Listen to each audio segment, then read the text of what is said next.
अस्सलाम वालेकुम नाजरीन, कैसे हैं आप? सबसे पहले तो आपकी मोहब्बतों का शुक्रिया कि आप हमारी वीडियोस देख रहे हैं और कंटिन्यूअसली अपने जो एक्चुअल इश्यूज हैं वो हमें देते हैं कि हम उनका जवाब डॉक्टर शाह नवाज साहब से ले सकें। तो इस सिलसिले में आज दोबारा नशिस्त के साथ आपके सामने हम हाजिर हैं।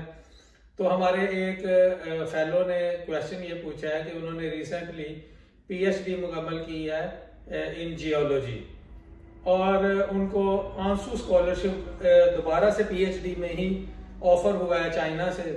और वो अगर उनकी थोड़ी सी हिस्ट्री देखें तो वो ये है क्वेश्चन में कि उनकी जो सालाना महाना इनकम है वो है 2 लाख से ज्यादा पाकिस्तान में, और वो विजिटिंग लेक्चरर के तौर पे एक काम कर रहे हैं और उनकी मदर को भी पेंशन आ रही है और उनके वालिद साहब की जो है वो डेथ हुई है और उनकी भी पेंशन आ रही है, यानी 2 पेंशन भी हैं उनके पास और एक अपनी सैलरी है।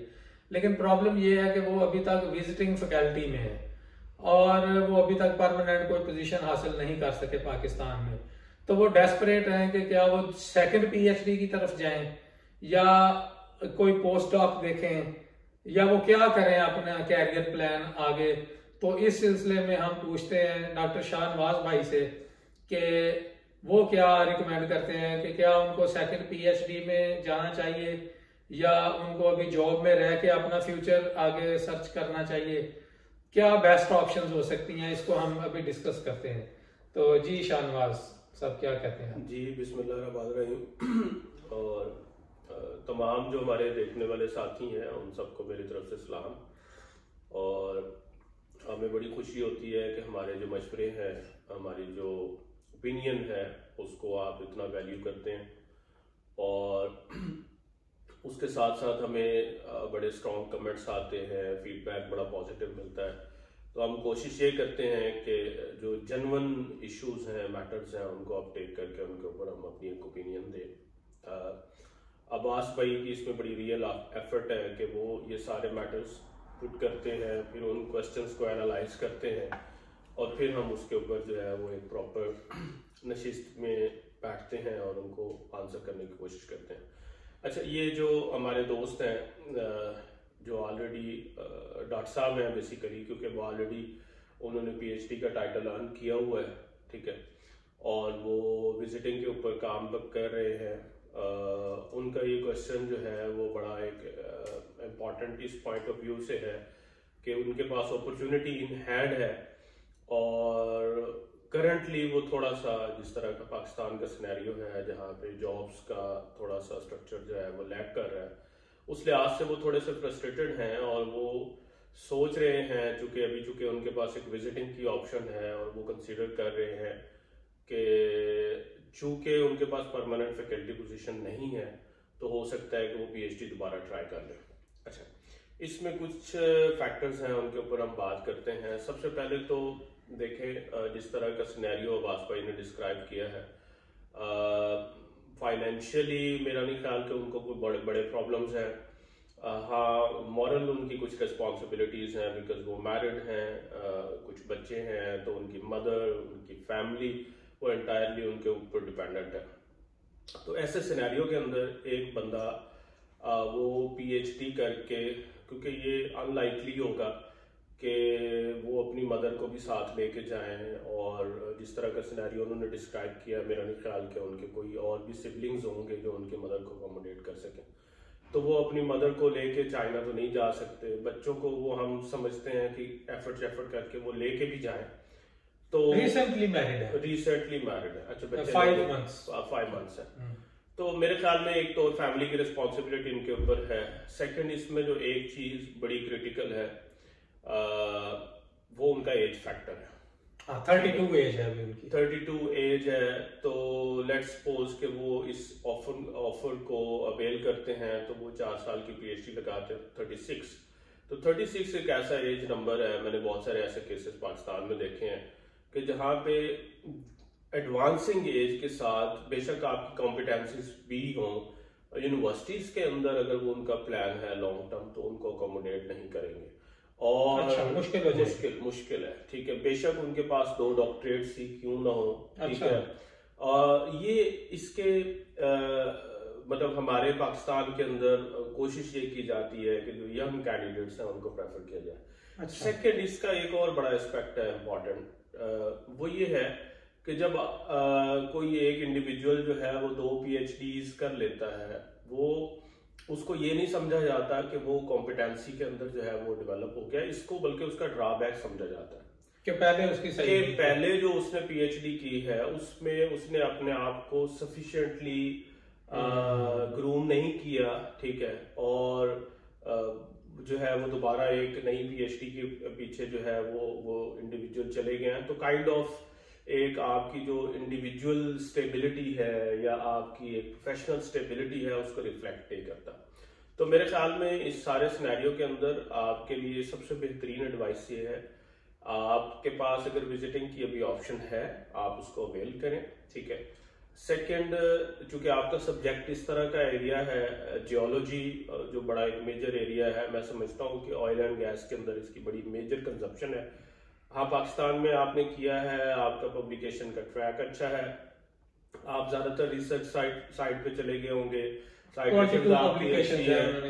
तो अगर तो मैं समझता हूँ कि आप थोड़ा सा इसको प्रैक्टिकली या प्रोफेशनली देखें तो मैं समझता हूँ कि प्राइवेट सेक्टर के अंदर ऑयल एंड गैस के अंदर आपकी बड़ी अच्छी कंजप्शन है। हाँ, अगर आप एकेडमिक्स में ही रहना चाहते हैं तो इस सिनेरियो के अंदर सबसे बेहतरीन ऑप्शन ये है कि आप पोस्ट डॉक की ऑप्शंस देखें, ठीक है जी। वो आपको अगेन जो है वो फैसिलिटेट कर सकती हैं। एक नई PhD ऑल टुगेदर नए सिरे से करेंगे तो वो आपको इतनी रिवार्डिंग नहीं होगी, ठीक है, उसमें आपका जो एज का फैक्टर है वो हमेशा आपको आड़े आएगा, ठीक है, और आप खुद भी किसी लेवल पे फ्रस्ट्रेट होकर उसको छोड़ देंगे कि आप कहेंगे कि यार ये सेम चीजें हैं, मैं दोबारा क्यों कर रहा हूँ, ठीक है। हाँ, अगर आप यंग होते, आपने कोई ऐसा एरिया चूज किया होता, बड़ी एक्सेप्शनल किसी यूनिवर्सिटी के अंदर आपका एडमिशन होता, तो फिर आप जा सकते थे, बट मैं समझता हूँ कि that is again less likely.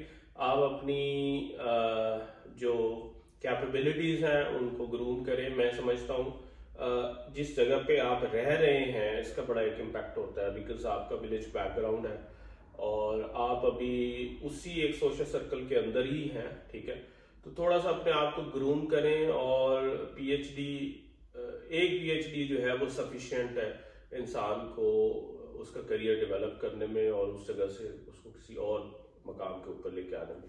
अच्छा, इसमें मैं ये पूछना चाह रहा हूँ कि जब आप एक PhD मुकम्मल करते हैं, जाहिर है ये एक PhD कोई मतलब है कि ये चाइल्डहुड प्ले तो नहीं है, 4 साल का एक पूरा टर्न्योर है, पूरा प्रोजेक्ट आपने मुकम्मल करना है, तो क्या आप इस चीज के लिए रेडी हैं कि दोबारा 4 साल वही पेन लें? ये एक बड़ा पेनफुल काम है और बड़ा ये स्ट्रेसफुल काम है। मेरा देखिए इवेंचुअली आप चूंकि विजिटिंग के ऊपर है, आपका एक्सपीरियंस ऐड हो रहा है, आप थोड़ा सा अपने आप को ग्रूम करेंगे तो कुछ ट्रेनिंग्स ले, आउट ऑफ द बॉक्स जाके आप कुछ ट्रेनिंग्स ले, ठीक है, कुछ IPFP की एक बड़ी अच्छी ऑप्शन है, उसको हम interim placement for fresh PhDs कहते हैं, कुछ फैकल्टी डेवलपमेंट की HEC बड़ा अच्छा प्रोग्राम करती है और उस पे आपको 1 साल की इंटरम प्लेसमेंट में मिलती है, तो मतलब ये ऑप्शन कंसिडर करनी चाहिए। और PhD is always about stress management, ये स्ट्रेस है बहुत, ठीक है, आप मतलब जैसे आपके फैमिली के मैटर्स हैं, आप एक नई PhD पाल लेंगे, ठीक है, ये it's like raising a new kid, तो आप नहीं उसको मैनेज कर सकते इंडिपेंडेंट। अच्छा, इसमें एक चीज ये है कि जो HEC है वो भी आपको फंड करती है 1 साल के लिए पोस्ट डॉक्टरेट। मैं वही कह रहा हूँ, देखिए उसमें आप चले जाइए। HEC देखिए इसमें कुछ ऑप्शंस अगर हम उनको डिटेल से बात करें तो पोस्ट डॉक की ऑप्शन जो हमने डिस्कस की हैं उसमें से सबसे बड़ी अच्छी पोस्ट डॉक की ऑप्शन है फुल ब्राइट के ऊपर, ठीक है, तो आप फुल ब्राइट की ऑप्शन अवेल करें, क्यों नहीं कर सकते आप, ठीक है, आप लिंक्डइन के ऊपर अपनी प्रोफाइल डेवलप करें और जो आपकी फील्ड के रेलिवेंट लोग हैं उनको ऐड करें, वहां पे आपके पास बड़ी अच्छी अपॉर्चुनिटीज आ जाती हैं। उसके साथ साथ इस सब्जेक्ट एरिया में चूंकि मिडल ईस्ट जो है उसमें ऑयल एंड गैस का बहुत काम है, तो वहां पे आप किसी कंपनी के साथ अपना ट्राई करें, कोई प्रोफेशनल एक्सपीरियंस लेने की कोशिश करेंगे, जो स्किल्स आपने PhD में सीखी है उनको आप प्रैक्टिकल साइड के ऊपर इम्प्लीमेंट करें, तो मेरे ख्याल में आपकी इससे बहुत ज्यादा ग्रोथ हो जाएगी। हाँ, अगेन मैं समझता हूँ पाकिस्तान में जियोलॉजी इतना टॉप रेटेड सब्जेक्ट एरिया नहीं है और शायद इसकी इतनी ज्यादा जॉब वैकेंसीज नहीं है। रीजन के आप अभी तक जो है वो विजिटिंग में है, लेकिन आप वहां से निकले। IPFP की ट्रेनिंग जो है, जिसको मैं interim placement for fresh PhD कहता हूँ, ये बेहतरीन ट्रेनिंग है। और फैकल्टी डेवलपमेंट की ट्रेनिंग, ये बेहतरीन ट्रेनिंग है जो आपको किसी अच्छी यूनिवर्सिटी के अंदर आपको अकोमोडेट कर सकती हैं। तो और उसमें आपकी जो पोजीशन होती है वो भी असिस्टेंट प्रोफेसर की होती है, ठीक है। तो मैं समझता हूँ कि रिवार्डिंग है, थोड़ा सा सब्र करें, अपनी बारी का इंतजार करें। इंशाल्लाह आपको एक नई PhD की बजाय इसी फील्ड के अंदर रहते हुए आपके पास बहुत बेहतर अपॉर्चुनिटीज आएंगी और आप उनको अवेल करें। अच्छा, यहाँ मैं ऐड करूं कि अपने आप को ना पहले नंबर पे तो आपने अंडर एस्टिमेट करना बंद करें। ये जो इम्पोर्टेंट पॉइंट है कि आपने अगर पाकिस्तान से की है PhD तो सो व्हाट, पाकिस्तान में इतनी यूनिवर्सिटीज हैं, वहां पे पाकिस्तान से PhD ही सेटल्ड है। अब मैं असल में मैं तो बताऊं कि आप भी वहां रह के आए, मैं रह के आया हूँ। यूनिवर्सिटी का जो सिनेरियो है, देखिए लोकल PhDs पाकिस्तान के सिस्टम में ज्यादा कामयाब है। जी हाँ, एक तो उनके साथ ये टैबू नहीं है, जितने लोग बाहर से PhD करके आते हैं तो उनको वो पाकिस्तान के अंदर अगर आपने एडजस्ट होना है तो आपको बड़ी बड़ी मुश्किलात का सामना, वो फॉरेन वाले मुश्किल उसमें बहुत सारी, उसमें आपको एलियन कहा जाता है कि आप बाहर से आए हैं, ठीक है। बिकॉज एक इंटरनल कैंडिडेट इंटरनल पॉलिटिक्स को, अनफॉर्चुनेट सिनेरियो है, इंटरनल पॉलिटिक्स को, इंटरनल सिनेरियो को वो अच्छा समझता है और वो जो कुड़ुकियां होती हैं ना सिस्टम की, वो समझता है, वो उनको बड़ा अच्छी तरह से समझता है, तो वो वहां पे कामयाब नहीं है, ठीक है। जो PhD बच्चा बाहर से करके आया है उसका टेम्परामेंट बहुत डिफरेंट होता है, उसका माइंडसेट बहुत डिफरेंट होता है, उसकी अप्रोच के अंदर डिले नहीं होता अनइंटेंशनल, जो पाकिस्तान में बहुत सारे स्टेप्स के ऊपर बहुत सारी चीजों के अंदर डिले है, प्लस फिर फंडिंग की अपॉर्चुनिटीज हैं, उसके अंदर बड़े सारे मसले मसाइल होते हैं। तो इंटरनल कैंडिडेट रेजिस्टेंट होता है, वो लूप होल्स को बड़ी अच्छी तरह समझता है और वो उस सिस्टम में ज्यादा कामयाब है एकेडमिक्स के अंदर, जो मैंने समझा। हाँ, मैं इस पे बात नहीं करूंगा कि उसकी आउटपुट कितनी अच्छी है, वो एक सेपरेट सब्जेक्ट, डिलीवरी कंटेंट की वो कितनी अच्छी कर रहा है, मैं नहीं समझता, ठीक है। बहरहाल इंटरनल कैंडिडेट भी, बहुत ग्रूम्ड कैंडिडेट भी हैं, एग्जिस्ट करते हैं पाकिस्तान के अंदर।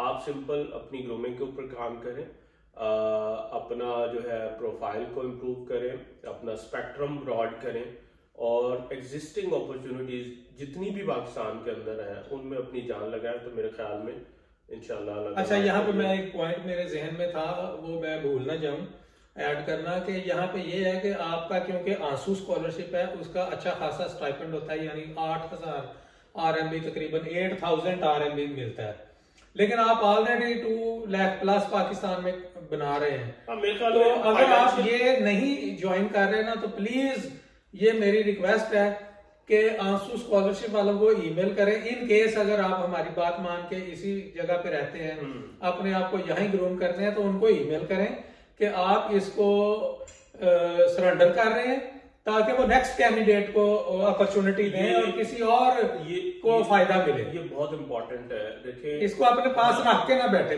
ये बहुत इंपॉर्टेंट है, ये पॉइंट जरा डिस्कस करें। ये इसलिए इंपॉर्टेंट है क्योंकि मुझे याद है कि जब हम ये PhD के स्ट्रगल के अंदर थे तो बहुत सारे बच्चे जो है वो 3-3, 4-4 एक्सेप्टेंस जो है वो कैप्चर कर लेते हैं, ठीक है, और वो लेके बैठते हैं और बिल्कुल एंड टाइम के ऊपर जो है वो अपनी वो ओपिनियन डेवलप करते हैं और चॉइसेस बनाते हैं कि जी मैंने इधर जाना है, इधर नहीं जाना।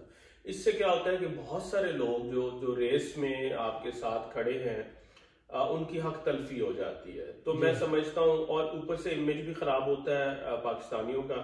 तो मैं समझता हूँ कि ये जो रास्ते खुले हैं और चाइनीज स्कॉलरशिप, ये एक बहुत बड़ी ब्लेसिंग है पाकिस्तान के लिए और हमारे स्टूडेंट्स के लिए। तो काइंडली इस रास्ते को ना खत्म करें, इसको ना खराब करें, अपना इमेज जो है वो उसको ना खराब करें, ठीक है। अगर आप ये अपॉर्चुनिटी नहीं अवेल करना चाहते तो टाइमली जो है वो इसको सरेंडर करें और किसी और जो आपसे ज्यादा डिजर्विंग है उसको ये अलाउ करें कि वो इस अपॉर्चुनिटी को अवेल करें। अच्छा, वीडियो थोड़ी सी लंबी हो रही है, 1 पॉइंट लास्ट जो है ना वो डिस्कस करना था। मैं जाहिर है हमारा फील्ड तो नहीं है जो इनकी PhD है, तो लेकिन मैं देख रहा था इनकी जॉब अपॉर्चुनिटीज डिफरेंट।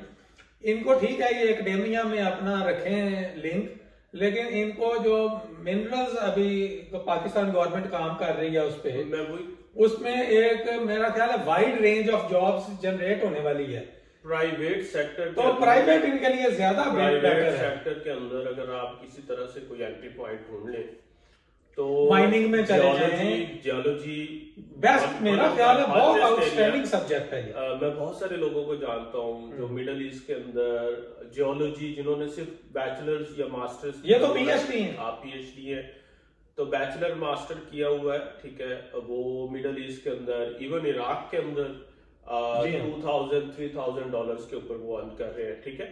तो सिंपल, हाँ ये आप कर सकते हैं कि आप एकेडेमिया से आप फील्ड के अंदर चले जाएं, स्विच करें। देखिए हम लोग भी लाइक मुझे याद है कि मैं समझता हूँ कि एक पॉइंट ऐसा था कि जब हमें रिसर्च इतनी जो है वो फैसिलिटेट नहीं कर रही थी तो हमारा भी प्लान था कि हम रिसर्च से जो है वो प्रैक्टिस के अंदर चले जाएं, क्योंकि वो आपको ज्यादा रिवार्डिंग लगती है।